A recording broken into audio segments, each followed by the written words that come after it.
Okay, don't move. I'm not asking that natural need break or anything like that. I just want to tell you just one thing. And we will go for the next round of the question in case that you may want to come back to us. But I just want to tell you one thing. About this, I hear the strong call about the role of the OFP and the recipient countries. So let us maybe study overnight and what we can do. That and so on that particular issue, we would like to come back to you tomorrow with a little bit more thoughts, and we will do some homework tonight. So that I just would like to now ask the floor one more time. That besides this particular issue of the role of the recipient countries in monitoring, is there any other leftover the comments and from your side and the further question, the further comments? Okay, François said that she's forgot one thing to add. Right, I forgot a major point actually. So let me come back before you ask. You ask questions, of course, about what's the next step on reporting and what could you expect this annual report to look like, right? So we've done quite a bit of thinking. We haven't converged yet, but obviously we have the ambition in the downstream of adopting a new monitoring policy, and based on the appetite that we have picked up in conversation with Counsel, particularly last year in December around the production of the APMR, the annual portfolio monitoring report, where there was an increased effort to capture comparative efficiency measures, where Counsel requested to dispose of the same at the agency level, for instance, which triggered further work in the direction of really fine-tuning the metrics that we use to bring valuable information to Counsel related to effectiveness and efficiency. We are in the process of rethinking the format of our annual reporting approach, and the first example of that will be presented in December. So one thing we have done, and it might trigger your curiosity right away, is we actually have changed the format of the scorecard, which is a favorite of Counsel, and which we try to make a little more lively, for one thing, that's format, but also to really stick in content to the tracking of what's happening under GEF 7, right? So one thing we have done here is we have removed the part of the scorecard that used to be a little structural in nature, that wouldn't change from one council to the other, and which was misplaced in what essentially a scorecard it is. The new scorecard, which you will find on the table as you go out, is and which reflects the current work program, assuming it's approved. We will modify it if there are any changes. But that scorecard will give you, throughout GEF 7, a tracking support to see what's happening to key issues that Council has expressed interest for. Let me say in the process that things that are new in GEF 7, such as the Rio markers, such as the co-financing targets, for instance, such as the new dimensions of gender equality and stakeholder engagement as defined in GEF 7, are now being tracked in the scorecard in line with the policy established in that context in the past couple of years. And therefore, you should get immediately a scorecard for the GEF 7 tracking, and the annual reporting tool will be one that will be much more thoughtful in terms of establishing the kind of metrics that can be useful for us to better understand where better can be done, and for you to evaluate the accountability of the overall partnership in your own function. So we will, of course, consult on that as well. We value the discussions that we have with the technical group that has expressed interest in communicating with us on this. We will bring this into the conversation we'll have with agencies in a retreat, which is now planned for early October. And we very much hope that we can provide, through that new instrument, more detailed information to inform a better conversation on how to give ourselves stretch targets on efficiency. Thank you very much. Thank you. I see one flag from Apana. So, Naoko, just to thank all of you for very, I think, satisfying answers, and also for offering to make some adjustments in the language to specifically cover the access and the role of the OFP. May I just, since you've been so thorough, may I just request you also whether you will be mentioning non-grant instruments that I think has been left out. You were clear about impact programs. That may also be useful for just making it a complete document. Thank you.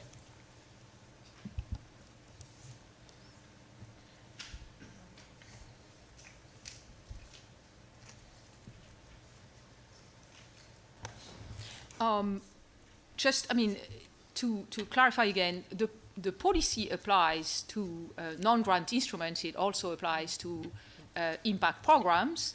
And it also applies, that was a question that I actually neglected, to enabling activities, but in this case with different requirements than for full-size projects. So there was a comment that enabling activity deserve a lighter treatment, otherwise it might be excessively burdensome, and that, of course, has been the case. So the policy applies to all major instruments that the GEF deploys. Okay, thank you so much. So with that and with homework, so we will come back to you tomorrow for further consideration. Let us now move on to the next agenda item, which is the report on the working group on the GEF partnership. I would like to ask the Françoise to present the paper. Thank you, Chair. So last December, the Council requested that the Secretariat, in collaboration with a working group of interested Council members, consider questions around the concentration of GEF resources across agencies, and two, develop further the modalities for the implementation of a 30% ceiling and make recommendations for Council consideration. Following this request, the document we presented offers a summary of the deliberations of the working group on the GEF partnership, along with proposed next steps. In January, following December Council, the Secretariat invited interested Council members, alternates and advisors to volunteer and join the working group. We had 24 participants who registered, representing 19 countries, of which 11 are GEF recipient countries. So we had a nicely balanced working group. The working group met 3 times via video conferences between February and May. And in addition, written inputs and analyses, and in fact surveys, were prepared and shared between meetings, with the Secretariat preparing that work. And for instance, at the request of the working group, the Secretariat carried out a survey of recipient countries' operational focal points to better understand the factors that drive countries' choice of agency, as well as the views of the OFPs on the overall composition and functioning of the GEF's network of agencies. The Secretariat also presented the results of this OFP survey to agencies themselves at a retreat that we held in Washington in March, and invited in that context agency representatives to share their perspectives on the topics discussed by the working group. And having considered the results of both the OFP survey and the feedback from agencies, and having exchanged views on a set of guiding principles or guiding questions circulated in writing, the working group did not effectively converge on specific recommendations to the Council. Participants of the working groups agreed that there was still a need to better understand how countries make decisions about agencies to work with, and therefore what we're presenting as a result is that with respect to the implementation of a 30% ceiling, some participants argued that it was too early to decide on consequences in the event that an agency exceeds the ceiling of 30%. On both topics, both concentration and the 30% ceiling, participants agreed that further work should be based on the following principles: on the country's freedom to choose the agency they wish to work with, which is a fundamental of the GEF partnership, on the fair treatment of all agencies, such as through an appropriate differentiation depending on the size and specialization of each agency that perhaps need further thinking, and thirdly, on preventing any sudden disruption in the operation of the GEF partnership in general.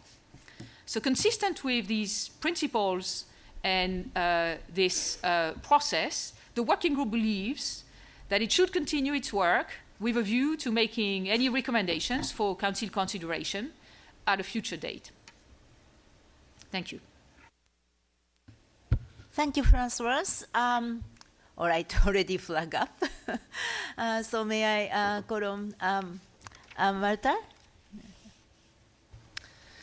Thank you, Naoko and Francois, for the presentation and for the report. And I think the report reflects the deliberations of the working group very well. And we, of course, support the proposed next steps as we were part of that discussion. I took the floor just to underline the importance of these principles that you just mentioned, and especially maybe to further specify the one when we're talking about size, mandate, and specialization, because we have been hesitant when we've been discussing the 30% rule, that is it really fair to compare international organizations with a global mandate to those with specialized mandate? For example, when you discuss the 30% rule, organizations such as UNEP will hit the ceiling right away. So for us, this is an important issue to take into account, that one really reflects on the differences between the agencies. And we really welcome the opportunity that we will have today, later today, to discuss with agencies, because we would really like to better understand how they work and cooperate with each other in the selection process, and how and with the national focal points in the implementation of GEF projects, and also on what role the comparative advantage plays in the selection. So this is a very important opportunity. Thank you. Thank you, Marita. May I call on Apana, followed by Rachina? Thank you, Naoko. I take the floor only to give comments, because this is not a decision agenda. And I would like to first of all thank and echo Marita for raising the issue of we should not pursue this subject in a mechanistic way. I think what we should be looking for is what I think is called fit for purpose, right? So what is the comparative advantage of each agency? What is its core competence? What does it bring to the table is what we would like to look at, rather than just go at numericals. Though, of course, I understand that they can be a guidance in to reduce discretion and subjectivity. Second point I would like to make is that here again, I would like to request that the working group take into account the aspect of country's comfort. So an agency which is really good at the global level may or may not have strengths in that particular country. So if they don't have manpower, they don't have experience, they may not be able to deliver, because you have like 5 years projects or 7-year projects. So that is the second thing I would like the working group to take into consideration. And the third item that I would like to take into consideration is that essentially the selection of agency and who gets how much of the pie should not become an inward-looking exercise. So, you know, we should not be looking at a situation where agencies look to GEF for financing their basket or their operations, rather that we are able to identify those who would best serve GEF's objective and the country's requirements. So these are, I feel, we need perhaps to slowly dilute the focus on numbers. Thank you. Thank you so much. May I call on Rachina, followed by Komlan? Yes, I know this subject has been debated a lot, and we thank the Secretariat for this report and for this survey that you have conducted. In fact, this survey reinforces that there is no correlation between the 30% ceiling and the factors that determine the country's choice to work with an agency. In fact, my constituency insists that we are given the flexibility to work with the agency with which we have the most comparative advantage. And in this regard, there are some important views which were expressed.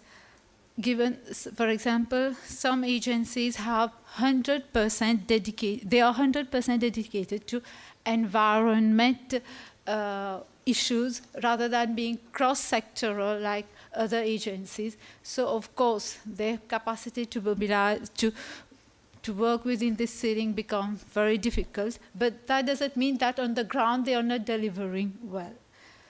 As regard to co-financing, our constituency has had some very bad experiences, again, with some agencies who, while some agencies are willing to, are flexible to work with other institutions and to mobilize co-financing resources for the GEF projects, we've seen that with some agencies, we are forced to take loans in order to mobilize GEF resources, and this hinders our capacity to mobilize, to prepare projects for GEF. And finally, I will just imagine that we apply this 30% ceiling. Will the agent, then there will be a reshuffling on the ground, but will the agencies which have just been accredited be able to have the HR resources, the capacity and everything to deliver? Because some agencies are present in only a few countries, whereas others are global agencies. So reshuffling to benefit some agencies, I don't think this will work out because they won't have this capacity, the technique, be it institutional, technical, to deliver. And this will, of course, affect us. Thank you. Thank you. May I call on Komlan, followed by Chaibol. Merci. Je remercie. Thank you, and I'd like to thank the GEF Secretariat as well as the team that was set up to carry out the work here as well as the approach that it adopted. We espouse the fact that these new agencies should be able to base themselves on their own experience. So we need to look for a certain equity here. And there's a whole thought process that needs to be led here. But we should not forget that our countries should be able to choose the implementing agencies they wish to work with. And I'm talking about the comparative advantages of agencies, which actually conditions to a large extent the approval of projects as well as the achievement of the results we should like to reach with respect to all GEF interventions. Thank you. Thank you. May I call on Shaibo, followed by civil society. Merci. Thank you. I'd like to redound to the benefit of those who preceded me and to say how much I appreciate the group's work and this document that we fully appreciate. And we would like to reiterate country sovereignty. The country's sovereignty and the fact that the country should be able to choose the agencies that it wants to work with. And we should like that the next report take this into account and clarify things much more for us. With respect to the stakes, what's at stake with such a measure? Up to now, we don't quite see the clear correlation, if there is any, between portfolio management, portfolios of agencies or countries or the work they do together, and this 30% ceiling cap. And so we don't see the correlation, and we would like to have some more clarifications on this. So the group's work should edify us on this, and sufficiently so, especially with respect to any consequences that would be the outcome of the adoption of such measures. You know that agencies don't all necessarily have the same levels. Some agencies are multilateral agencies. There are regional agencies that actually support a whole regional dynamic in our countries. And therefore, all of this needs to be taken into account and considered closely so that the report can veritably allow us to make appropriate decisions. Thank you. Thank you. May I call on civil society, followed by Geoff Weiss.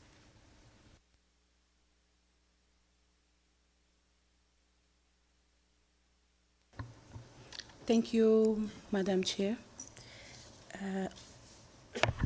The GEF CSO network would like to express appreciation for the significant progress made on the report on the working group on the GEF partnership. We reviewed the document and we would like to recommend the following improvements. There is a need to review the relationship triangle, GEF CSO, GEF agency, GEF Secretariat, and GEF CSO network to achieve greater participation of the CSO, such as our inclusion of the CSO network in the project implementation. It is important to create a mechanism to reduce rivalry among the different agencies for the assignment of GEF funds and for government endorsement on the reduced conflict of interest during implementation. It is also important that the interagency dialogue is focused on results more than financial issues. For a real CSO involvement, it is important that agencies destiny a percentage of core funds directly to the CSO, since there are often major information sharing barrier between government and CSO and assignment of STAR funds. Thank you very much. Thank you so much. May I call on Geoff, followed by Adriana. Thank you. Thank you. Good morning, colleagues, and congratulations, Carola, for the co-chairpersonship. And thanks to the Secretariat for this report and for the work of the group, of all those brave people that wanted to discuss this. I do note, though, Aparna, that we have a council decision to take on this. So I personally agree with it. Because, and I've said this before, I mean, the issue, I know we have debated this, it comes from the replenishment process and so, and it's not the first time that we debate this. It's not the first replenishment where we have tackled this. And the fact that we are nowhere still means that, well, maybe we're asking the wrong questions, or we're trying to seek solutions for no problem. I mean, frankly, I've said this before, if you firmly believe in the principle of country-drivenness, ownership, then your distribution, I would call it distribution of GEF resources rather than concentration across agencies, I mean, anything you want to do there is incompatible with your main principle. As soon as you start trying to push more equal distribution, you're automatically limiting the free choice of recipient countries. I don't think we want to do that. So that's not an issue. It is not an issue for me, at least. And the agencies are there, all 18 of them, and they have to sell themselves, maybe better, to the countries. And the countries will have to be attracted by particular agencies for one or another reason. It could be presence in the country, but we've seen that's not the main factor. It could be comparative advantage, but then everybody has another opinion and definition about a comparative advantage. And as we have heard, an agency can be very good in one country for something, but maybe much less performing than in another country. So it's really complex.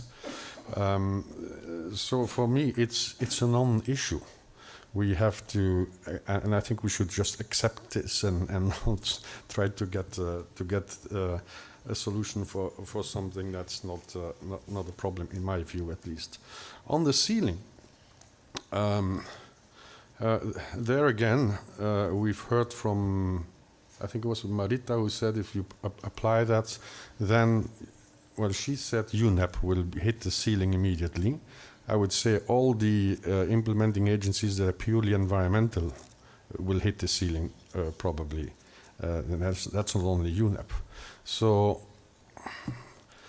frankly, I don't know, do we want to put two ceilings? Ceilings for environmentally specialized or whatever we want to define it agencies, and another ceiling for those who are more cross-cutting and so on. I don't think that's a good idea. It's working with two measures and two weights, and that's not that's doesn't seem to work anywhere very well. So. So as I said at the beginning, I agree with this. Let's look a bit further on it. Maybe we should step away from the pure numbers. I think we will have to anyway. And if we... I mean, in my view, I would just stop this exercise and maybe pick it up again in the overall performance leading to the next replenishment. And I won't be there, so I won't have to do the thinking then. So that's a suggestion. I see that even the decision as is written now allows for that because it says at a future date, not specifying the year, the decennium, or the century. Right? Thank you. Thank you, Geoff, for beautiful interpretation. May I call on Adriana, followed by Paula? Bueno. Actually, for the constituency of Brazil, Colombia, and Ecuador, both Apana from India and our representative from Mauritius and Geoff from Belgium have taken away the words we wanted to say because we are totally in agreement with what they have said.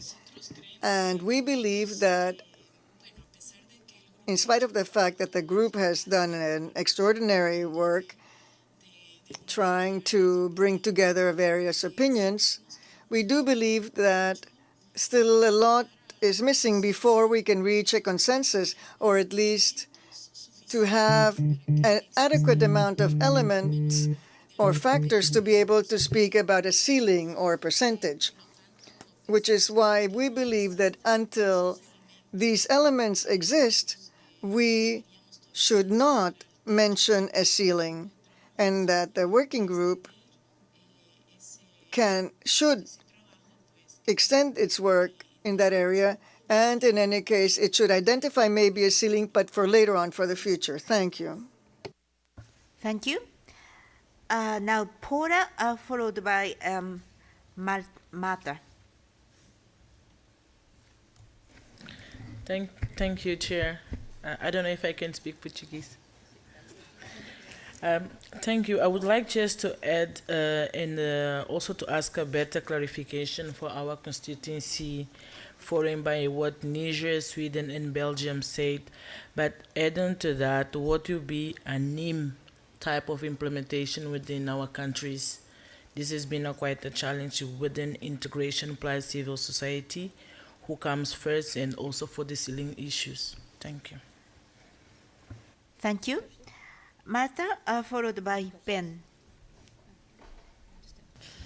Gracias. Thank you, Madam Chair. I would like to thank my colleagues Parma, Adriana, and Joseph for making my work easier. I don't have to read so much text. We do agree with what they have said in that is what they said about the ceiling. But as a Southern Cone constituency, we would like to emphasize the importance of freedom that countries should have to select the agency that they prefer to carry out their projects, and always bearing in mind national priorities, because these are the priorities they have identified for implementing a GEF program or project. Obviously, any measure to be proposed regarding the reduction of the concentration or dependence should not limit that right that countries have. Also, as a constituency, we believe that the possibility of accrediting new national agencies before GEF is important, and we ask you to consider the possibility of opening a new round of accreditation of implementing agencies so that new national and regional agencies, in this case from Latin America, can become part of the present portfolio of agencies. This is valid, of course, for all regions. This would allow for direct access to funds, strengthen national capacities, improve results, and national ownership of projects with a consequent simplification of management procedures, avoiding the implementation costs that agencies incur in right now. Thank you. Thank you. Now may I call on Ben, followed by Elizabeth. Yeah, many thanks, Naoko. Just very briefly, just to say many thanks to the efforts of the working group for this report and also for their continuing work on this issue. I think it's firstly just to say that UK is very happy to see the clarity in the report that concentration and the 30% ceiling are related but separate issues. We also support Marita from Sweden in terms of questioning the hardness of the numericals against specialization of agencies. And we also agree with Aparna from India on the suggestion of dilution of this number. Thank you. Thank you. Elizabeth, followed by Winston. Thanks very much. First, we'd like to thank the Secretariat and the working group for all the work that they've done on this. And from the interventions, the thoughtful interventions, it's clear that this is not an easy question. And so we are thankful that there's been given significant feedback from relevant stakeholders. And we appreciate the working group's concern about not disrupting the GEF partnership and creating unintended consequences, specifically impinging on countries' ability to choose the most effective implementing partner and to limit the GEF's work in particular regions or areas of work. That said, we'd like to hear from the working group how it plans to reach decisions on these questions and whether that is to punt for the time being or not. That's just something that I think would be useful for those of us who are not in the working group. To be clear, the United States has supported this line of work and continues to do so. The reporting provided by each of the agencies on the GEF's share of their portfolios is essential for our ability to understand their relationship with the GEF. Thank you. Thank you. May I call on Winston, followed by Gillian.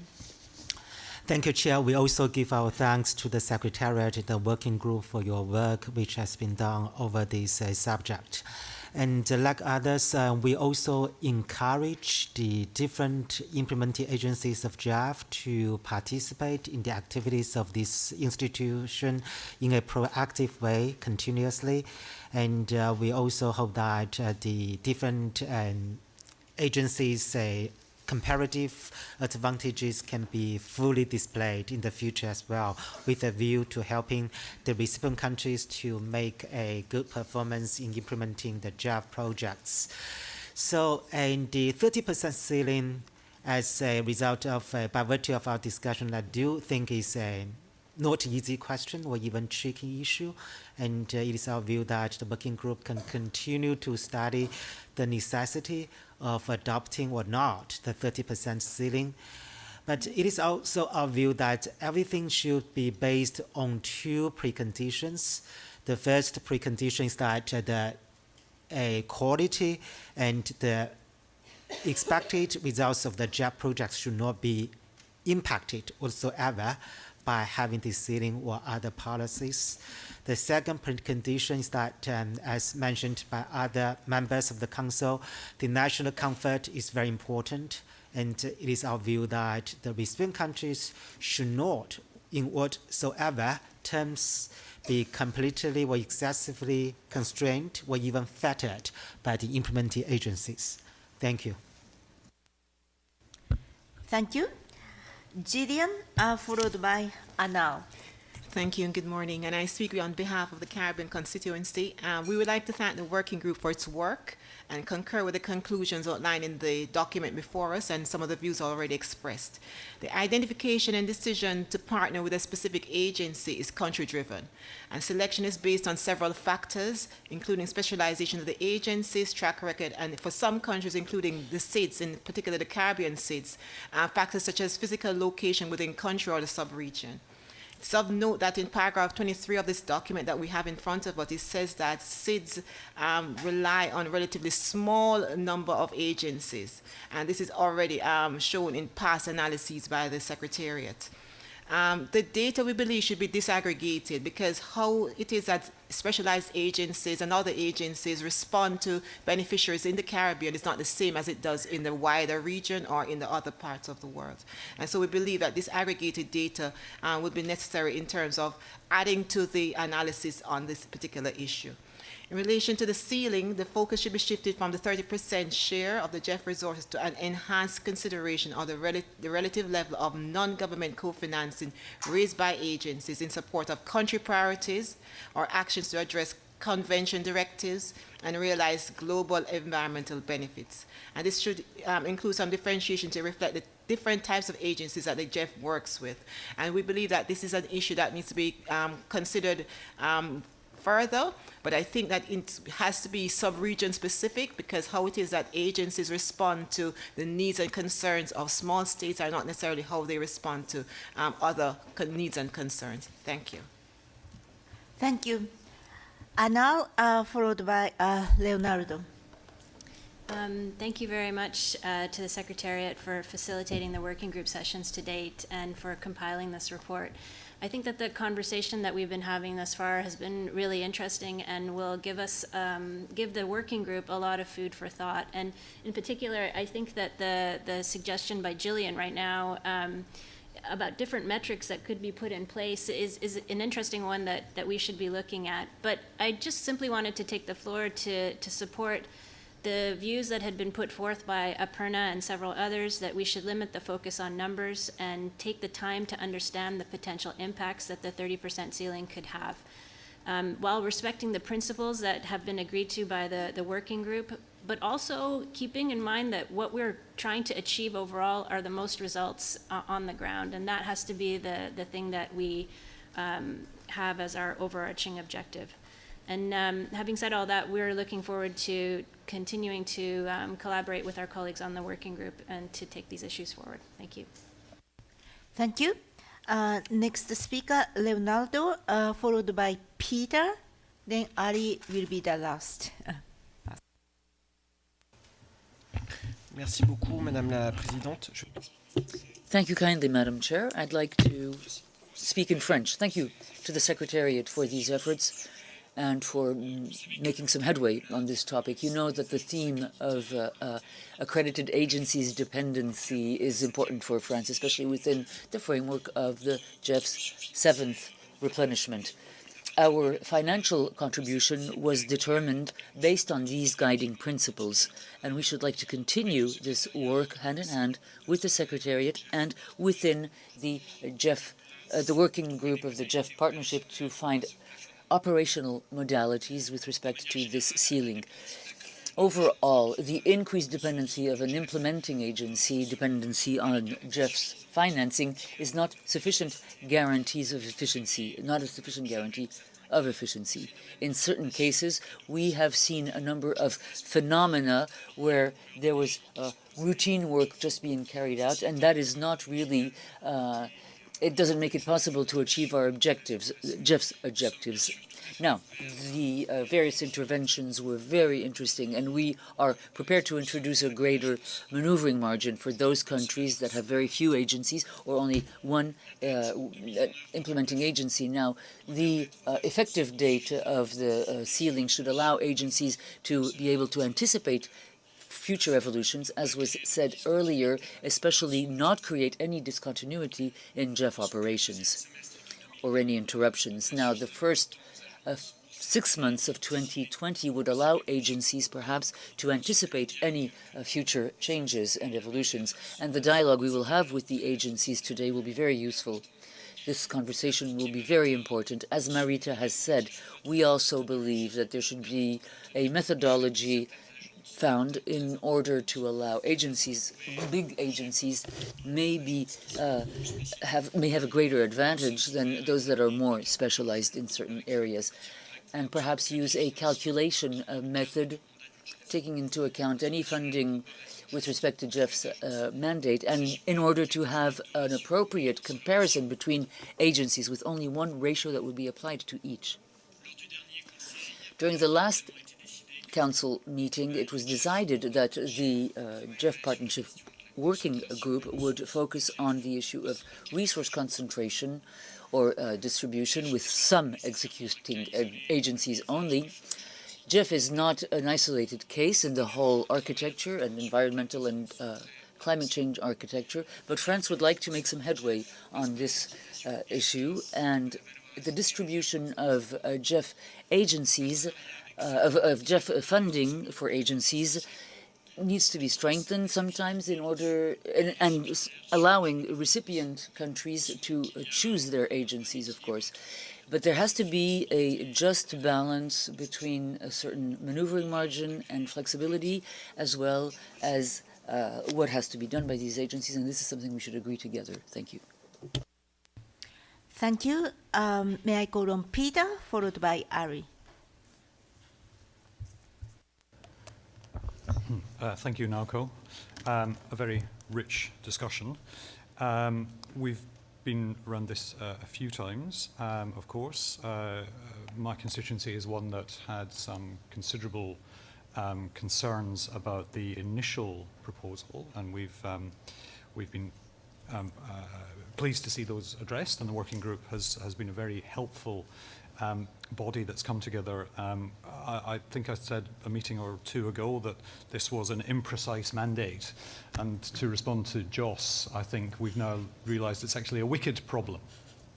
But nonetheless, the working group, I think, is throwing up some very, very valuable lessons, not least as we have benefited from the perspectives of recipient countries, and many of which we've heard here at this meeting, but also the agency perspectives. And the more we look at it, I think we realise that a simple single metric is not necessarily going to serve the partnerships or the Council's objectives well. So I think we do need to do further work.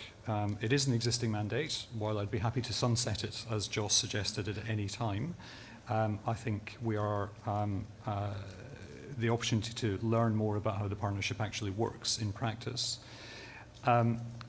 We're also potentially looking at getting more data, which will help us in terms of how the GEF allocates its resources, and also which may improve the agency's access to GEF resources. I'd just like to actually acknowledge something that Leonardo just said, which was a degree of flexibility to the way the mandate was interpreted 6 months ago, and I think again that shows the ongoing utility of the working group.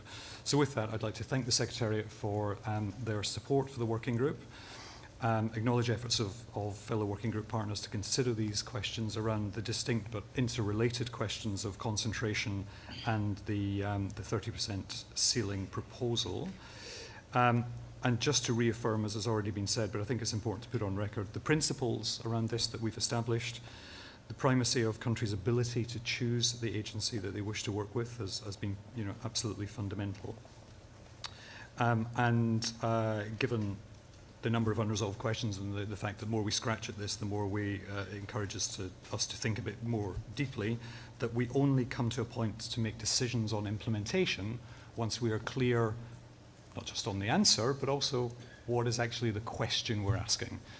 So we remain committed to the working group and to trying to resolve this wicked problem. Thank you. Thank you. Now, may I call on Ari, last speaker of this round. Thank you, Chair.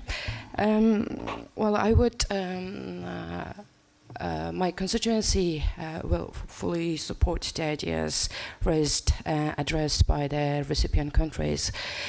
But when it comes to the implementing agency, well, where lots of colleagues are talking here about the freedom of choosing implementing agency, which also comes with the notion of the responsibilities of the country choosing implementing agency. So I think it's not only about the issue of the agencies who are going to affect or not.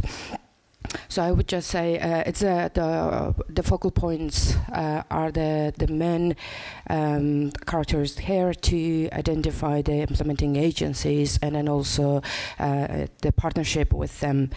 And well, just briefly, I really like the idea of George from Belgium saying, "Well, just let's drop it," because I'm not saying the progress and the report of the working group, it's actually the brilliant. And then we've been discussing this issue for many during the many constituency meetings, and then it's very clear we are not going to sell.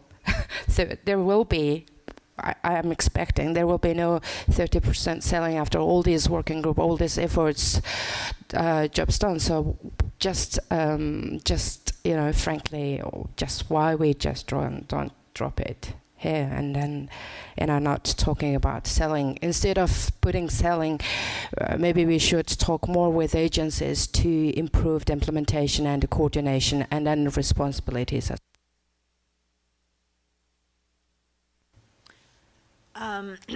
Okay, so I will.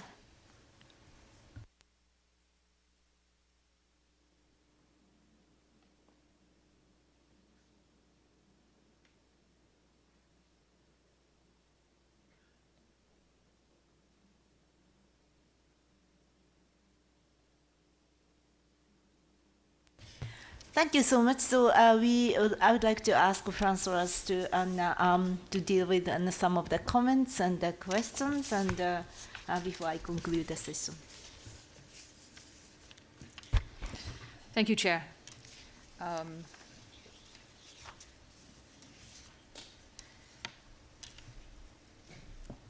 I actually did not hear many questions.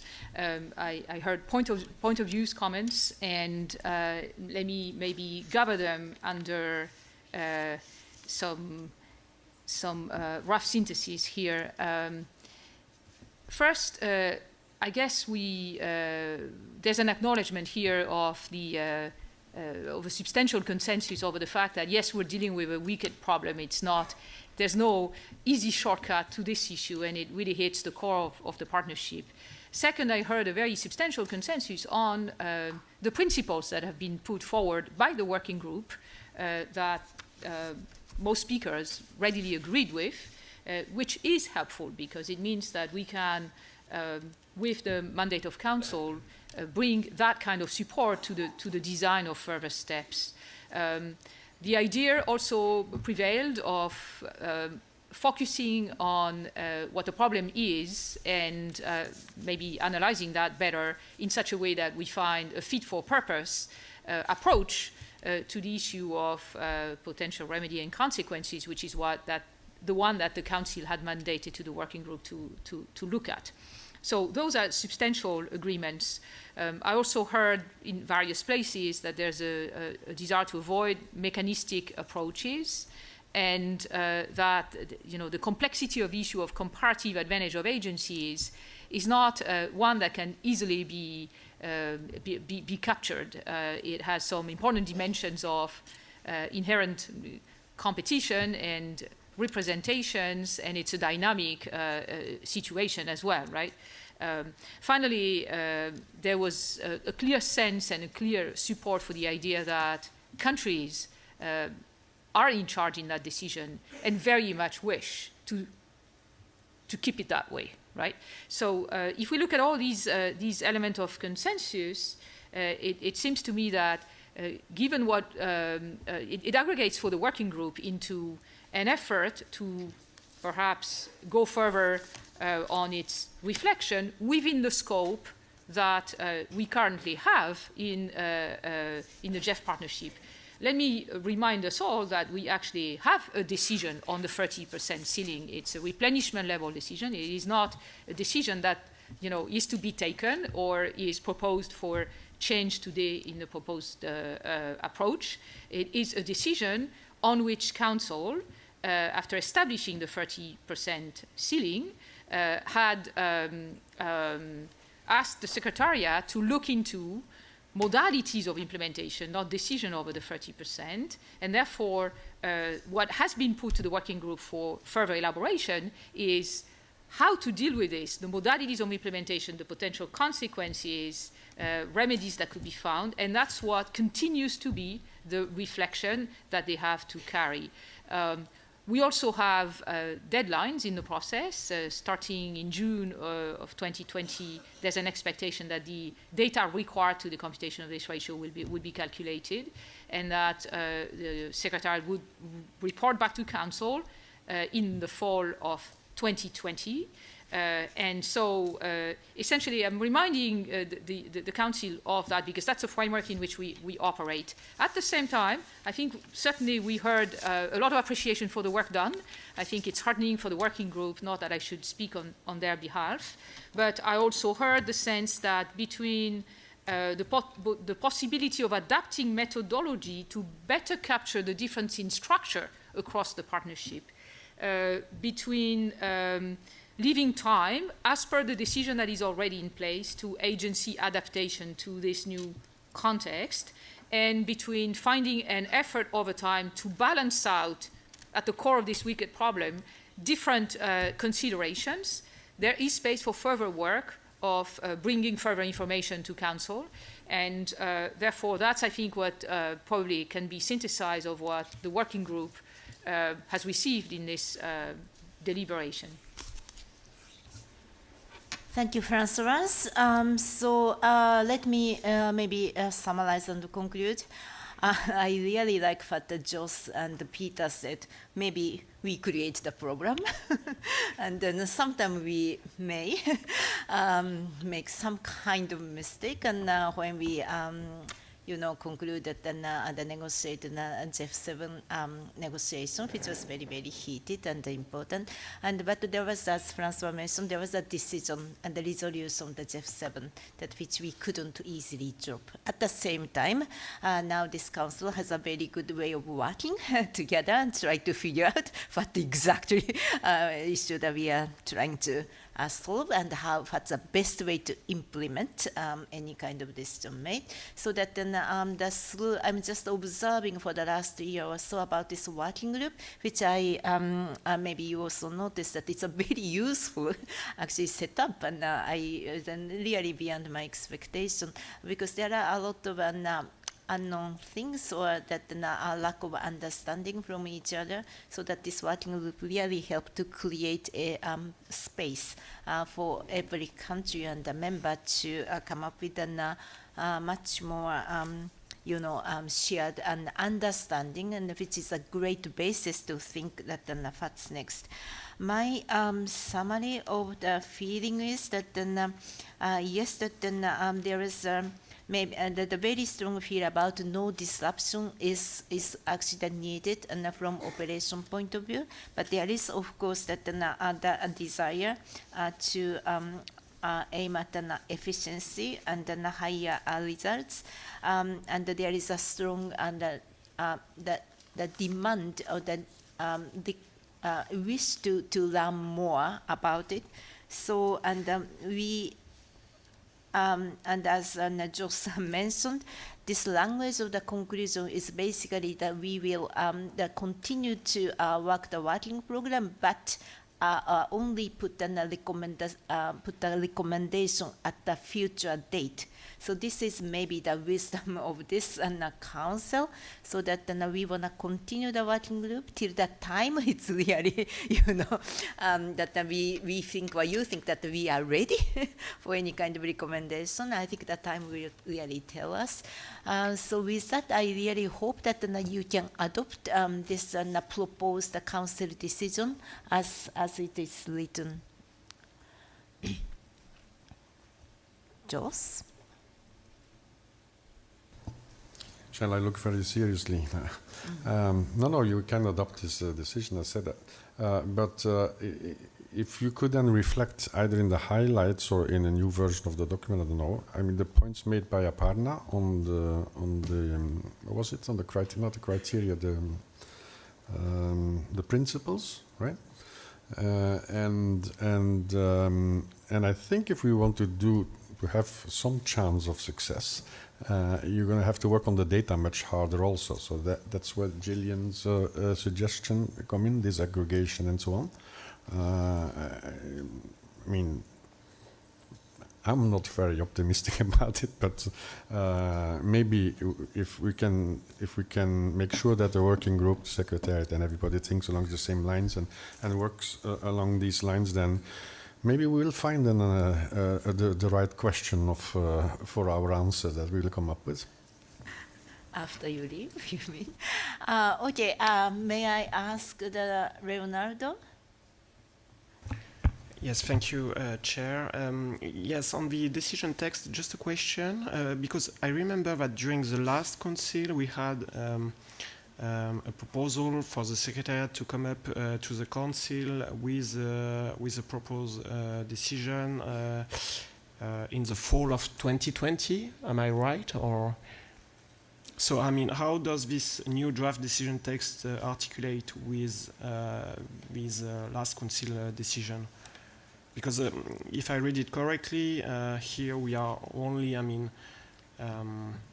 recommending that implementation modalities and presenting any associated recommendations for Council consideration at a future date. So I think we are a bit overlapping on what we decided during the last Council, but I would very much appreciate your view on this.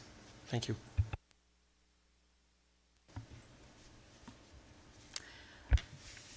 What you represented is correct, and the decision as proposed is fully aligned with what was decided earlier. The current decision only pertains to what may happen with the working group in the meantime. So all previous deadlines are not contradicted by this decision.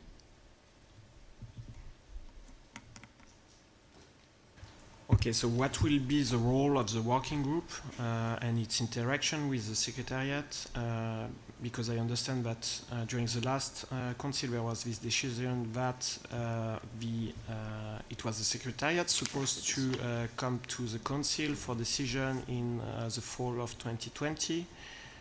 And here, yeah, of course, that's and right. it should be yes, but it should be based on inputs by the working group, right? Right, so the idea would be that the decision stands, the Secretariat will be working on that commitment and come and report back in the fall of 2020. In the meantime, the working group will further the work on methodology, approaches, all the issues that have been discussed today, balance of consideration, guiding principles, and so on, in such a way to inform very much, I hope, the work of the Secretariat towards reporting on that deadline. It might also, closer to the deadline and as a function of the data collected at the time, form a view on implementation modalities, as earlier requested, once there's more quantitative evidence of that might be relevant to that. So there's full compatibility in our mind with existing commitments. Yeah. I understand. So it means that the working group should report to you, before, it will be preferable that we will be able to report to you on suggested options before fall 2020, if you want to take it on board. Well, the working group has been created by Counsel with a mission to report to Counsel, which it has done today. Beyond that, if it wishes to carry on the analytical work, which sounds desirable in light of various comments, then it will shape the further work. One immediate step, for instance, is that there's a meeting planned today with agencies, between the working group and agencies, to further devise on this. The next steps are not defined yet, but they will amount to, I expect, unearthing further evidence on how to deal with this problem, whether methodologically or quantitatively. And of course, the Secretariat, even though the working group is not reporting to us, will take into account all the contents that will be evolving there to shape the reporting to Council. That's the expectation and the representation in the proposed decision.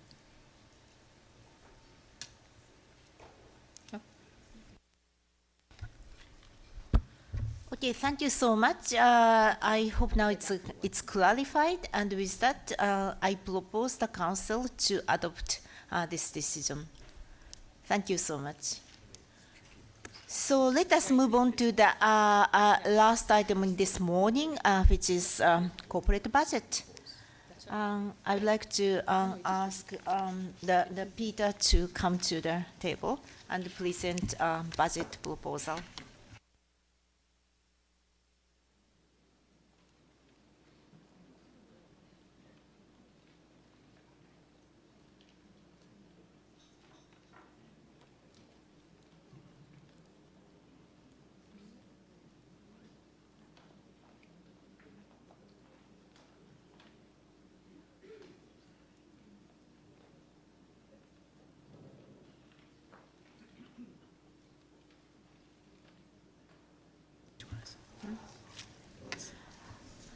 Okay, Peter, yeah, could you present the budget proposal?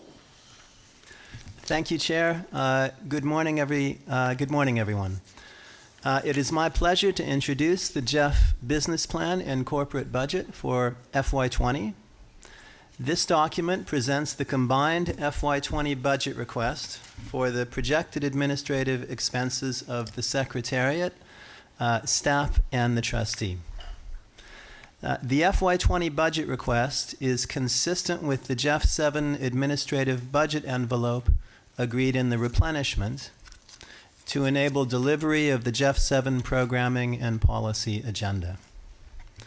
In line with the replenishment discussions, the FY20 budget reflects a strong focus on efficiency and savings.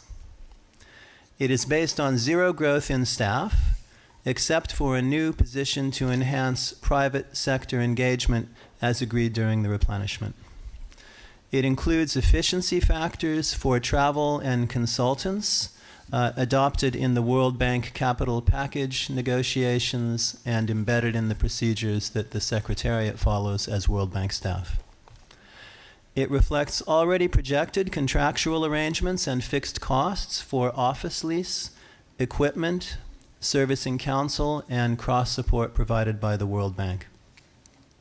And it includes budget support as agreed in the replenishment for new GEF 7 priorities on CBIT, the Capacity Building Initiative for Transparency, gender equality, enhanced results, and systems improvements. The cost of these is reflected mainly in the cost line for consultants and for IT systems in the FY20 request. The FY20 request builds on efficiencies and savings already achieved in the past 2 years. As shown in Table 1 of the document, FY19 variable costs, for example, are projected to come in below budget in the face of very high work demands. In FY20, the variable costs for travel, outreach, and representation are projected to decline due to continued efficiencies and savings. In sum, the Secretariat is presenting an efficient budget for FY20 to deliver GEF 7 and meet the business priorities and needs of the partnership, as well as our colleagues at STAP and the trustee. The document before you also presents the budget requests for STAP, the trustee, the CBIT Trust Fund, and the Nagoya Protocol Implementation Trust Fund. Finally, the document provides an updated report on projected expenses for the GEF 6 administrative budget cycle, which was from the years FY16 through FY19. The expense projections for the Secretariat, STAP, and the trustee, that is the corporate administrative budget, are $105.8 million for the GEF 6 cycle, with additional efficiencies and savings achieved in FY19. The recommended Council decision is set out on page 2 of the Council paper. Thank you.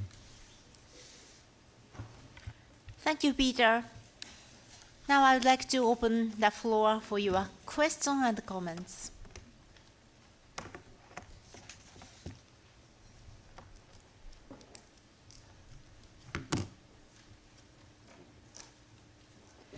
Marita, followed by Wenson.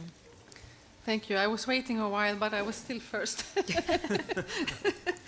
Anyway, we can support the proposed business plan and budget, and would like to take this opportunity to once again underline the importance of gender integration in the implementation of all GEF policy strategies, programs, and projects. So it's in its entirety.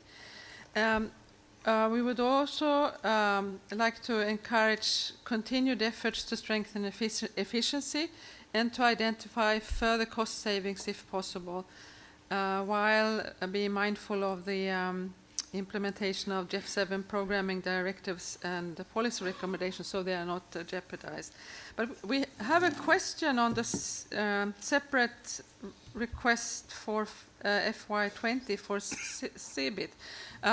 If you could provide a clarification, because we don't understand why there is a separate request in the proposal, given that CBIT was integrated into GEF 7.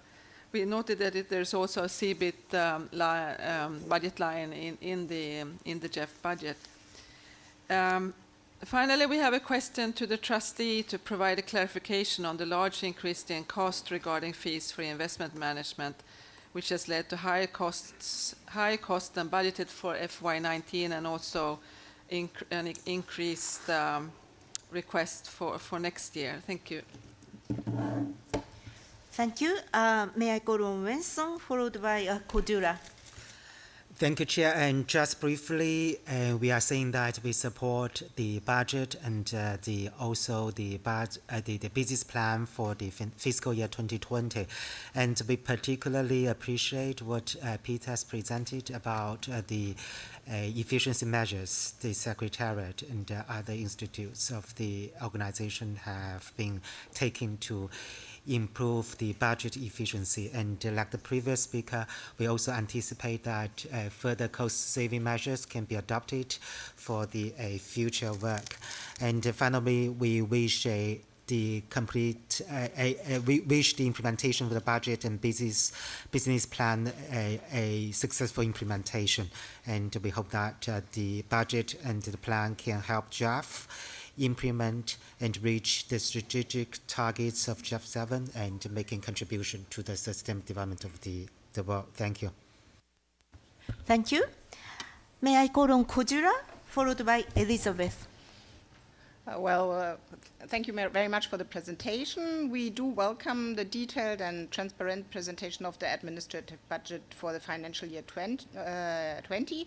We welcome the efforts towards more efficiency and savings, and would like to recommend the efforts indicated also by the Nagoya Implementing Fund and the CBIT Trust Fund to seek savings in their administrative costs compared to the previous fiscal year.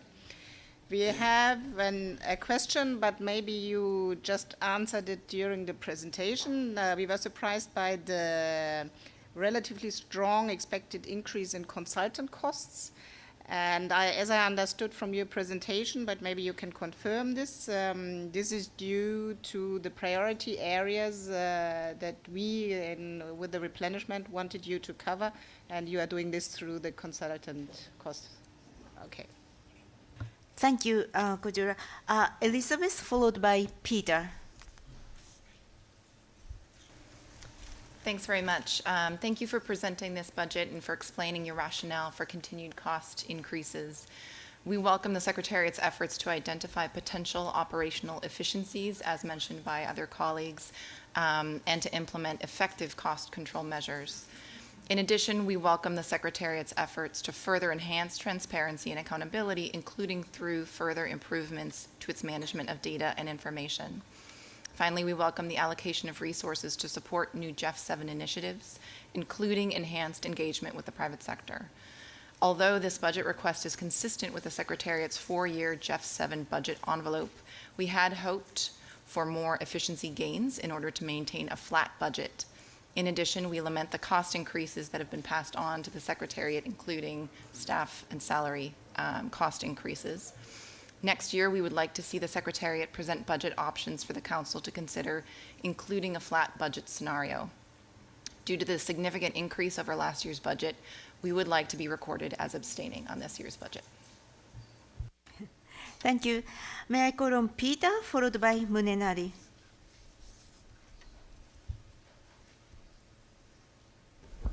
Thank you, Naoko, and thank you, Peter, for the presentation. I can be very brief. I'd like to thank the Secretariat for the business plan and budget, both of which we can support, not least given the consistency with the GEF7 budget envelope. We welcome the zero growth in staff, with the exception of the hiring of the additional staff member to strengthen the private secretary outreach and engagement, and that was something that we sanctioned and asked for in the context of the GEF7 programme, so that is welcome. We asked for that.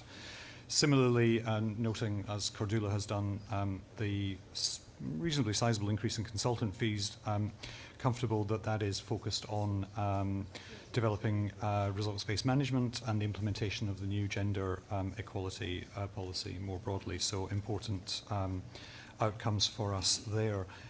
I had, though, just one question. The staff costs are projected to be 5.4% less than the budgeted amount. And I understand the underrun is due to anticipated turnover in staff during the year. I just wanted to clarify, at the time of calculation, is the Secretariat, or was the Secretariat sitting on vacancies? Or does the figure actually reflect a fully staffed Secretariat? In essence, should we be looking at this number or another number? Thank you. Thank you so much. May I call on Munenari, followed by Apana? Thank you, Madam Co-Chair. Let me first join previous speakers in thanking the Secretariat for presenting the 2020 business plan and budget. I support both the business plan and budget. And I find that the proposed budget is closely aligned with the programming directions agreed in the GEF7. And at the same time, I also find that the proposed size of the admin budget is smaller than the annual average size of admin budget included in the resource allocation table of the GEF7 by 10%. And in this regard, I fully support the application of the efficiency measures adopted by the World Bank capital package negotiations. And I would like to encourage the Secretariat to actually implement those measures in the implementation of the budget. Thank you. Thank you. May I call on Apana, followed by Stefan? Okay, thank you. We thank Secretariat for the budget paper and the business plan, which of course we hope that we will continue to see improvements in efficiencies and outcomes. That is part of the, I think, reasonable expectation. Having said that, I would like to draw attention to the investments that we are making on IT, particularly. So we note that there is an increase. I do not have any quarrel with that increase, but I note that in Annex 3, we are informed that the management information system was approved in 2005.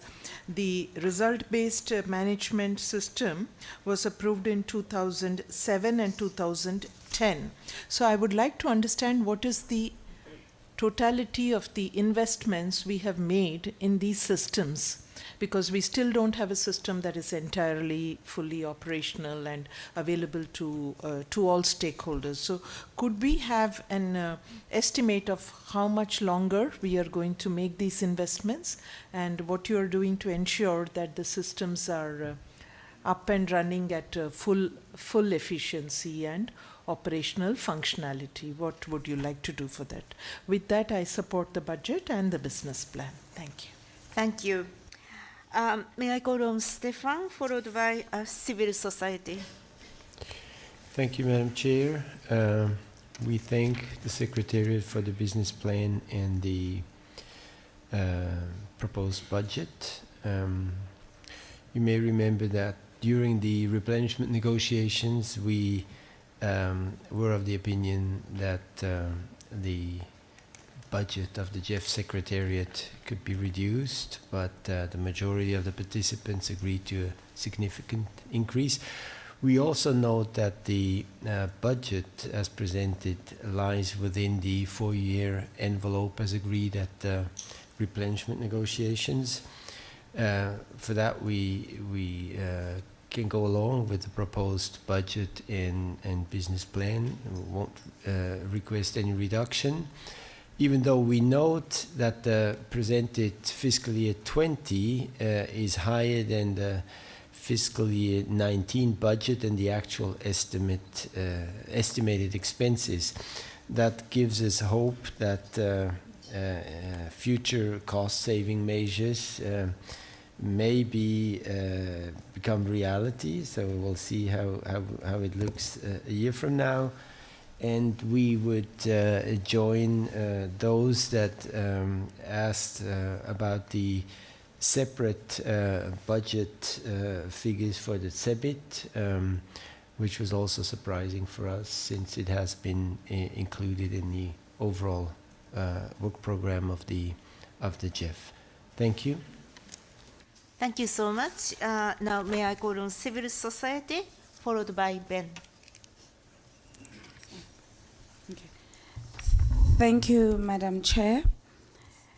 The GEF CSOs network having reviewed the document GEF Business Plan and Corporate Budget for the fiscal year 2020 and have made the following inputs. There is no CSO's engagement and budget allocation throughout the entire document, with special reference page 7, statement 21, page 8, table 2. Based on previous information on the GEF publicity from recipient countries, there is still a need for widespread of information dissemination about the GEF activities. Reference to page 1, table 1. And it is reflected that there is no risk assessment for planned budget based on taxation fluctuation of exchange rate issues in local or international government, bringing to additional point in the budget for unexpected cost, meaning the contingency plan. And the efficient execution and deliverance of the activities of the CBIT Trust Fund could be compromised by not giving adequate attention, with reference from page 14, statement 44. Thank you for giving us this opportunity to effectively participate and share our concerns and recommendations. Thank you. Thank you. May I call on Ben, followed by Esther. Thanks, Naoko. And also thanks to Peter for the presentation. We support this budget and business plan, and we support the points from others on efficiencies and also seeking further cost-saving measures. Following the points from Australia and Germany, just noting the point on the consultant fee increases by 16%, it'd be grateful if you can provide some clarification to make sure we're clear on the explanation why that is the case. We also support Monita from Sweden on the question about increased trustee costs. Thanks. Thank you. Esther, followed by Geoff. Buenos días. Al ser mi primera intervención. Good morning. It's my first intervention. Thank you to the Secretariat for the organization for the meeting. Having said that, I will be brief because most of my points have already been mentioned by my colleagues. I would like to thank the measures to improve efficiency. I am surprised about the linearity of the amounts of the STEP budget. Also, as other colleagues have said, would like to have further information about the increase of the budget of the trustee in the management of investments, and I would like to support the business plan and budget. Thank you. Thank you. Geoff will be the last speaker for this round. Thank you, and well, I've heard a couple of things that I wanted to say. So let me just look at two things, well, maybe three issues. You have savings as in FY19 compared to what was projected because of mainly in staff. Is that right? Because of unexpected turnover. So that's kind of a saving that we're not expecting for the next year, right? Okay. I'm trying to figure out how it's going to look a little bit further down the line. Then you have the consultants. I take it that the consultants is a big increase, but we have asked for it, so that's fine. But then the consultants, they won't appear in the next budget anymore, of course. So that's. I want to just hear you say yes. You're right. And the next line is, of course, the office equipment and IT 13% increase, and I'm not entirely clear about that. Is it also sort of a one-off cost? So next time round we won't see that, just a regular, or is it something like because you're highly dependent on the big World Bank system? I can understand, and so we're at the whim of whatever they decide, or our directors decide in their wisdom. So yeah, thanks. And then of course the explanation on the CBIT, which has been mentioned. Okay, that's not a new flag, right? Is that the new flag? Yeah. All right. Thank you so much for the very good series of comments. I think I would like to ask Peter to respond. Thank you very much, Chair, and thank you everybody for the comments, the guidance, and the questions. They're very much appreciated. Let me just go through each of the questions, answer them to see if we can give the explanation in response to those. The first question from Marta, and then it was asked by several other folks, was about the CBIT. And why is there a separate table and budget line, tables 6 and 7 in the document, in addition to table 1, which is the main GEF trust fund. And indeed, in the replenishment, there was an agreement for new projects in GEF 7 to integrate those into the main GEF trust fund. But it was also decided that for the existing stockpile of projects that had been approved in GEF 6, these projects would be managed through the use of the CBIT Trust Fund. And so we worked with the teams to work out the costs, and so tables 6 and 7, which are relating to the existing stockpile of already approved projects, are following that guidance and decision of the replenishment to use the amount that has been remaining in the CBIT Trust Fund for that purpose. The trustee question, which came up next, I'll defer to Praveen once I maybe go through the other questions. So several of you mentioned, several comments came in about this increase in the consultant cost line, and it was partially explained actually during the questions. Indeed, this is reflecting the GEF 7 replenishment discussion and the agreement and the decision to provide some additional investment to address certain GEF 7 new priorities, specifically in CBIT, gender equality, results management, and systems improvements. And so it is exactly right that the consultants line and the IT systems line reflect those. The main deliverables in the consultant line are on gender equality. This would include consultant work on developing a training program that we can take out to the ECWs and knowledge projects to strengthen and ramp up and accelerate the implementation of the gender equality policy, and which is a key priority for GEF 7.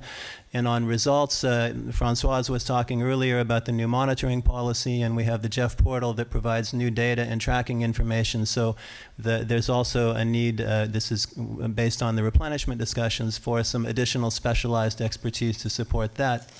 On the system side, again, this is a big piece of this is the GEF portal, which is in operation. It is functioning. Françoise alluded to it, but there are some additional investments still to be made in it to make it an advanced system, and part of this has to do with fully connecting the partnership.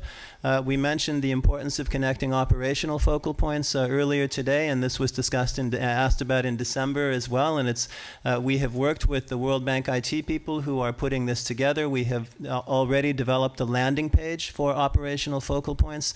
It It gives them a great view of the projects that their country is involved in, regional projects, global projects, implementation modules.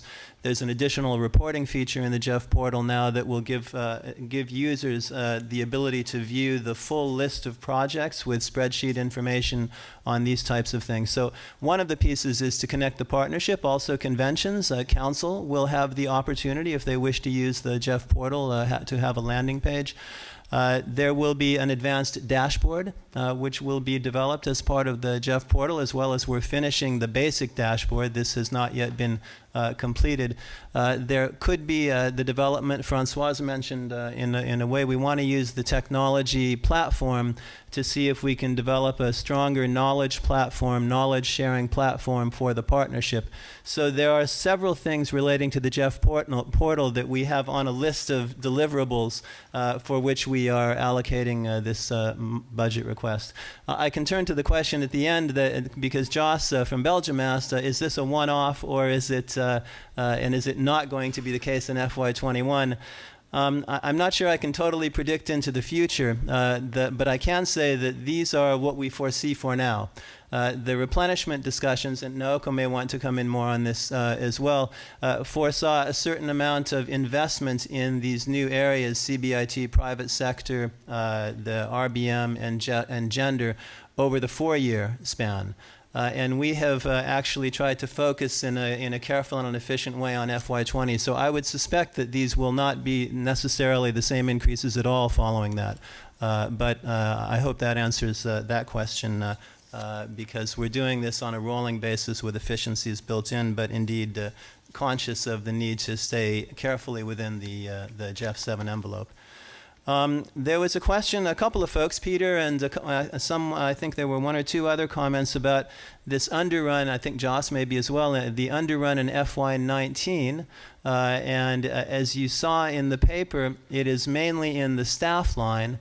Each year, and this is accordance with the good budget practice also at the World Bank, and we're mapped, we have Diane with me also helps us track these practices. We do make a reasonable estimate of potential turnover, staff turnover, and also salary erosion. When you replace people, there's a certain factor that can be developed into the budgeting calculations. So we did that in FY19. It just turned out that we actually had a turnover of around 10 staff, which was more or less a lot more than we had predicted. And it took the usual amount of time to replace those staff, which is a few months under the HR procedures that we follow here. And so that just led to a higher underrun than was anticipated. And so as we go into FY20, we have tried, again, based on this sort of actuarial data, to follow the best estimate of what might be some reduction in the salary line cost based on turnover, and that's the estimate that you have before you, which also includes the regular World Bank agreed salary rate increase. Aparna, India, you asked about more details about this IT investment, the overall picture of it. So yes, and indeed, it's both in the main budget table as well as some allocations are available in the annex, the special initiatives. There are 2 of them that have been repurposed to provide additional support for, among other things, the IT upgrade. So what I can say is that 2 of the key things that we have delivered in the IT upgrade in the last couple of years are first the transition to the new GEF website, which we completed at the time of, I think it was before the assembly, and that was also based on IT assistance from the World Bank. We have a new system that required some investment. I think that was something like $200,000. It requires some continuing maintenance. Then for the GEF portal, which is this transition from the existing project information system to the more automated kind of state-of-the-art system that we're building now and is ready but not quite completely developed. We had an arrangement again with the World Bank IT people. There was a main contract that delivered most of it through this fiscal year, about halfway through.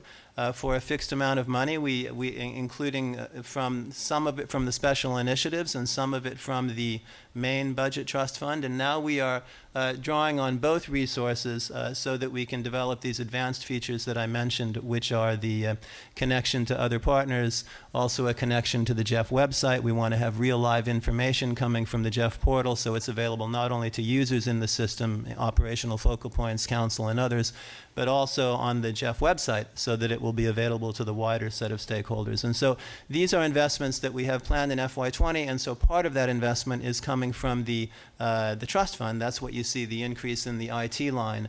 But we will also draw to the extent we need to, and I think we will have to get the advanced dashboard and some of these other features on the special initiatives line. So those, we're budgeting them all together as a package, and those are the two main deliverables.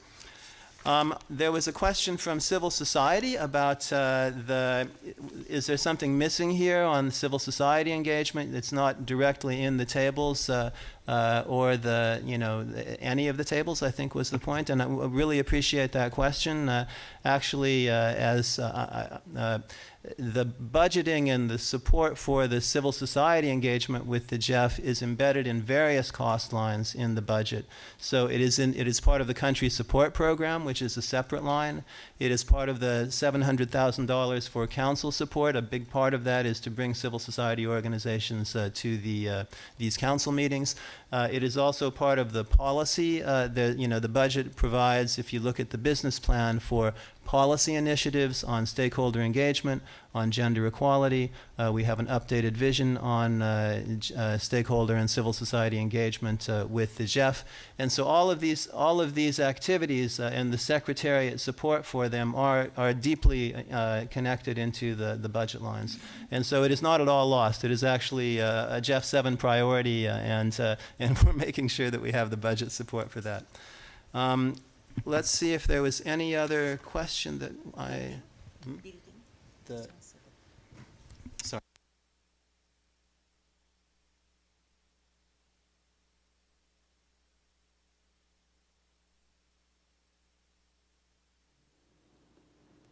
Yeah, so I think there was also a question about the office space and the equipment and the increase in Table 1 for those lines, and those are contractually set based on the lease that was developed for our office space. Folks who remember 3 or 4 years ago, we were effectively evicted from the earlier office building that the GEF Secretariat and our co-located offices had a block and a half away from here because they tore down the walls and we just couldn't stay in it. So we had the good fortune of having the negotiators here at the World Bank were housed by the World Bank, and so administratively they do these things for us. They found the space that we have now, which was available on sublease from a large law firm that had downsized. It was good news in the sense that it was a very similar cost. It kept the per unit cost was less. The space was slightly larger. So it worked very well. We have a lease through December 2020 with a built-in option for extension of that, should we so choose. And that was the basis for the GEF 7 projections for office space costs. And office equipment, again, that's provided by the World Bank services. There are two different lines. There are the systems, IT systems, which is the GEF portal and kind of the systems that we need to do the business. But then there's the equipment that's all around us, the laptops, the audiovisual equipment. These are based on regular rates from the World Bank, and so that we follow those rates. And we're asking, as part of our emphasis on efficiencies, for efficiencies in every case on those as well. And I just the last thing I can say before turning to Praveen, I hear and we hear and very much appreciate the emphasis on efficiencies and that we have to look at this year by year. We thank you for the intervention from the U.S. And on the request for next year and the importance of looking also at a flat budget alternative. And it is at the top of our minds to be as efficient as possible to stay within the budget envelope for GEF 7 that was agreed. And we've tried to do that in the past, and we shall continue to do so going forward. I think Praveen, yeah. Praveen, you could respond to your question. Thank you, Chair. Thank you, everyone, for the question on the investment management fee. We'd like to explain a little bit the background about how the fee is calculated. It is the fee is a flat fee. It's a 3.5 basis point as we speak. That is determined on the level of liquidity, average liquidity held in the trust fund during the year. This liquidity, again, it's influenced by donor contributions coming in, the timing of donor contributions, as well as the timing of cash outflow from the trustee to the agencies. There could be timing differences, and when we cut off the determination, when we try to determine the liquidity balance during the year, there could be some changes at the end of the year due to the donor contributions coming in, fag end of the year, and also the payments to the agencies shifting from month to month, which falls in different fiscal years. So this is how the basis of that fee is calculated. And during FY19, we had projected 3.15 billion of fund balance in the GEF trust fund, but it increased to 3.5 billion due to thanks to donors for making their payments to GEF 7 early on, and that increased the fund balances than what we anticipated earlier. At this point, I would like to also thank all the donors for making their first installment payment to the GEF 7 on time. This also influenced the increase in the fund balance. Coming to the fee aspect, which is 3.5 basis points until FY19. There's been a review of the fee, which has been stagnant pretty much from 2003 onwards. But from FY20 onwards, it is proposed to be increased to 4.5 basis points for every dollar invested there. And I have a colleague from Treasury here who's happy to provide additional details on the rationale for the increase and further details on that. Over to you, Tap. Thanks, Praveen. So, I mean, as Praveen said in his opening remarks, the flat fee of 3.5 basis points has been in operation since 2003, so has been flat for the last 16 years. During that period, during that 16-year period, we have had wholesale changes in the way the trust funds are managed. So I'll give you an example. In 2003, when the 3.5 basis points was set, trust funds invested mostly in deposits. Since then, we've added a whole host of other asset classes to increase investment income for the trust funds. Since then, we've had a lot of customization in terms of the way trust funds can move their money around or can opt to have a different investment strategy. And basically, just the infrastructure related to investment management has been going up year on year. During that period, we've tried to internalize those costs as much as possible. As you know, the trust fund pool is based on economies of scale, and we've tried to wring every single economy that we could out of the way that we do business. But then, having had this wholesale kind of look at the business and the sustainability of the business going forward, we did propose that we increase the fee from 3.5 to 4.5 to basically reflect the fact that the investment management of trust funds has changed so substantially and is likely to change going forward. We need to make sure that that is a sustainable business line going forward, such that we can continue to generate the investment income that we do for the trust funds. So this is the reason.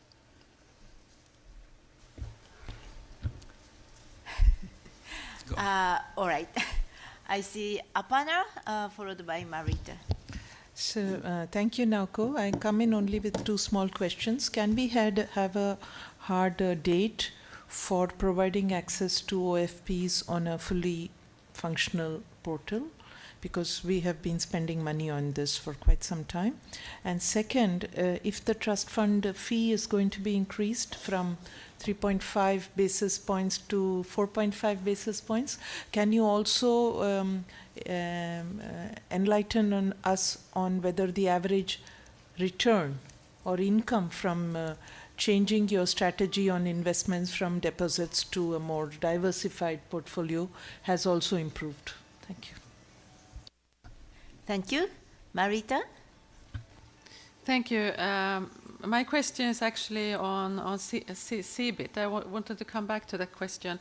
Thank you very much for the explanation for why you presented this way, but I must admit that I don't remember that we took that decision in GEF 7. I'm sure we did, but I don't remember it. But I think what I think is a problem is that doing it this way, it reduces the transparency of the total budget request. And I think if you can find a way to present it in a better way, because right now it's hard to see what the total budget request is. And I must admit I don't understand the rationale for why we have a separate budget just because there's a stockpile of GEF 6 projects. Thank you. Thank you. And Peter, I actually didn't respond to one question for you. It's about the vacancy thing. Is this about it? No. Okay, so go ahead. Thank you. This is a specific question for the trustee around the rise in the fee. And it was really just to ask, does that rise apply across all the FIFs, the financial intermediary funds? Is that 4.5% unique to, as a number, unique to the GEF as part of a general rise in fees across all FIFs, or is 4.5% a flat rate that applies to all FIFs? Thanks.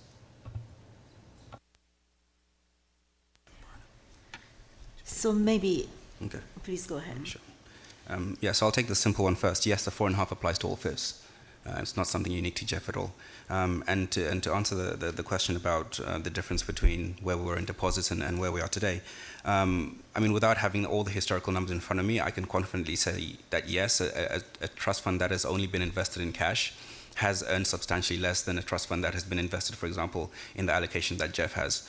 To give you an example of that, what I'll do is take the last month of investments and say, in the fiscal year 19 to April, a trust fund invested in cash, for example, would have earned 210 basis points, so 2.1%. A trust fund invested in a more diversified strategy would have earned something more in the region of 2.7%, so something like 60 basis points. And this has been in a relatively depressed interest rate environment. In previous years, that differential has been much larger. So the fact that we have diversified into different asset classes has been absolutely something that's been positive for trust funds. The other thing I'll add is that some of the diversification has not just been for example, looking for yield. It's been to actually try and protect the trust fund investment income as rates have been going up. So we have been much more active and try to be much more responsive to the general market environment. Thanks, Sam. I would like to add one more on a summary level, particularly on the returns. During the GEF 6 replenishment period, we had projected the investment income overall to be around 134 million, whereas we have, as you can see, we have reported that as 186 million earned during the GEF 6 period. This is also due to the change in strategies that has been, that GEF is reaping the benefits of.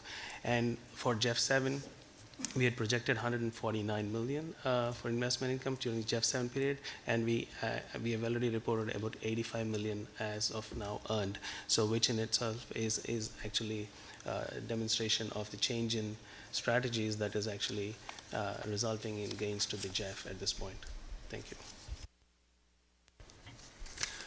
And so let me just follow up on the last couple of questions. One of them, Aparna, had a follow-up question about a hard date on access for operational focal points. Our target right now is the end of this month. So that is what we are shooting for. We have the landing page that I mentioned. It's been designed. We've figured out what the data architecture is for that.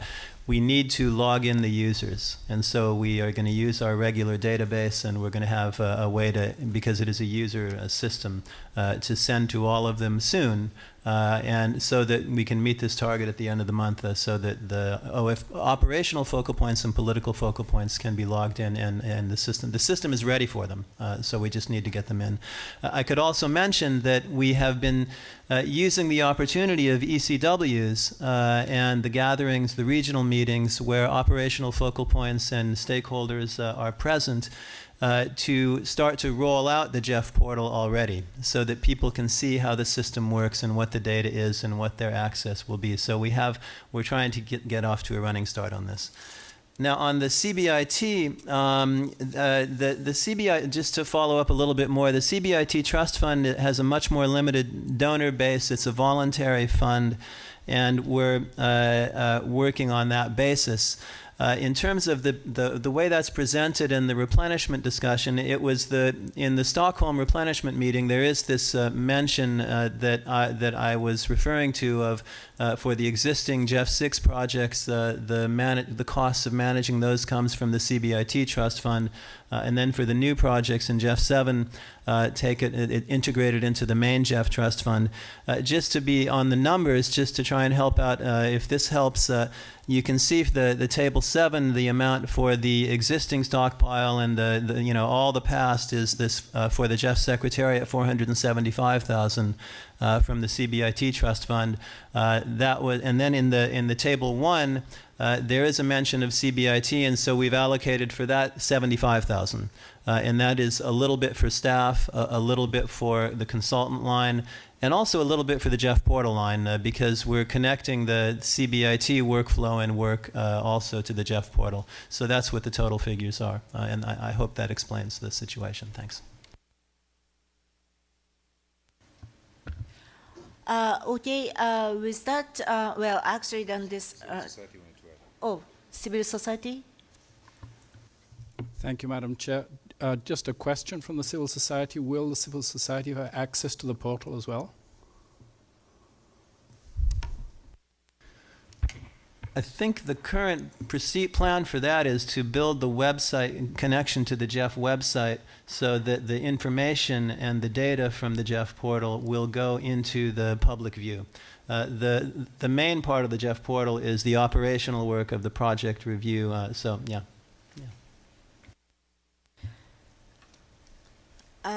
Okay, with that, I think just one question about this, and if we were operated on the vacancy, because it's quite an unexpected turnover last year.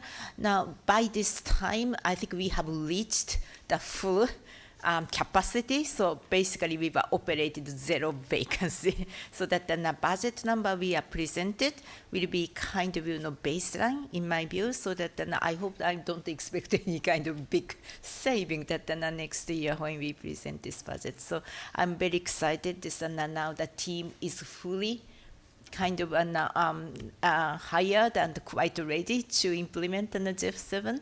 So I hope that we will have a very good year to come. So with that, I hope that then the budget proposal be adopted. Thank you so much for your support.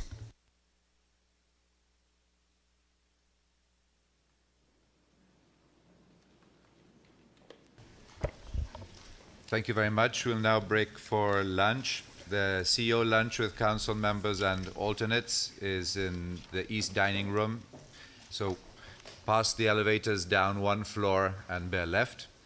And all of the participants are invited to lunch in the atrium. Thank you very much. And what time do we come back? Back at 2 o'clock, we said. Yeah, 2 o'clock. Back at 2 o'clock. Thank you.